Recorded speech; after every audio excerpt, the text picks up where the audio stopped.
بسم اللہ الرحمن الرحیم۔ السلام علیکم ناظرین، جیسا کہ آپ جانتے ہیں کہ سعودی حکام نے 20 ممالک کے لیے فلائٹس پر پابندی لگائی ہے، تو ناظرین 3 فروری 2021 سے سوشل میڈیا پر سعودیہ میں لاک ڈاؤن کا بہت زیادہ خوف و ہراس پیدا کر دیا گیا ہے، جبکہ سعودی حکام نے کرونا کے کیسز بڑھ جانے کی وجہ سے کچھ پابندیاں لگائی ہیں تاکہ مزید کرونا کے کیسز میں اضافہ نہ ہو سکے اور اسے کنٹرول کیا جا سکے۔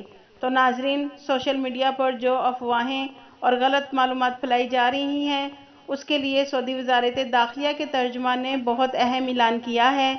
تفصیلات کو جاننے کے لیے اگر آپ نے بسمہ نیوز کو سبسکرائب نہیں کیا تو سبسکرائب کر دیں اور بیل آئیکن کو پریس کر دیں تاکہ ہماری ہر نئی ویڈیو آپ تک بآسانی پہنچ سکے۔ ناظرین، ہم آپ کو بتائیں گے کہ سعودی وزارت داخلہ کے ترجمان نے جو اہم اعلان کیا ہے وہ کیوں کیا اور اس کی وجہ کیا ہے۔ مگر ناظرین، آپ کو اتنا بتاتے چلیں کہ مملکت بھر میں کرونا وائرس کو پھیلنے سے روکنے کے لیے حفاظتی اقدامات کیے گئے ہیں۔ اتوار 7 فروری کو نئے کرونا وائرس سے متعلق پریس کانفرنس میں بتایا کہ سیکورٹی فورس کے اہلکار کرونا SOPs کی خلاف ورزی کرنے والوں پر کڑی نظر رکھے ہوئے ہیں۔ ناظرین، وزارت داخلہ نے کچھ پابندیاں لگائی ہیں، جیسا کہ تقریبات، فلائٹ، سپورٹس سینٹر، شادی ہال، سینما گھر، تاکہ لوگ اکٹھے نہ ہوں اور سوشل ڈسٹینس، ماسک کی پابندی سب سے ضروری ہے۔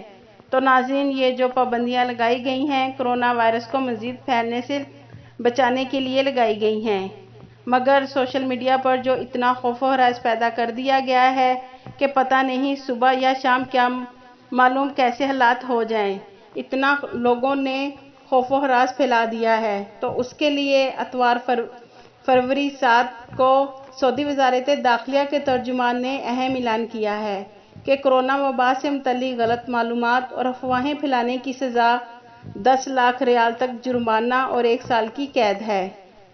انہوں نے خبردار کیا ہے کہ جو شخص بھی سوشل میڈیا پر کرونا وبا کے بارے میں غلط، مغالطہ آمیز اطلاعات پھیلائے گا یا ان کا تبادلہ کرے گا یا افواہیں جاری کرے گا، اس کے ساتھ آہنی بنچے سے نپٹا جائے گا۔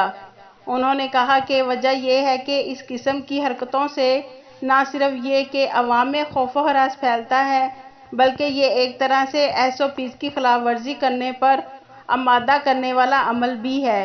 طلعت الشلہوب کا کہنا تھا کہ قید کی سزا کم سے کم 1 برس ہوگی اور زیادہ سے زیادہ 5 برس تک ہوگی۔ دوبارہ خلاف ورزی کی صورت میں سزا دوگنی ہوگی۔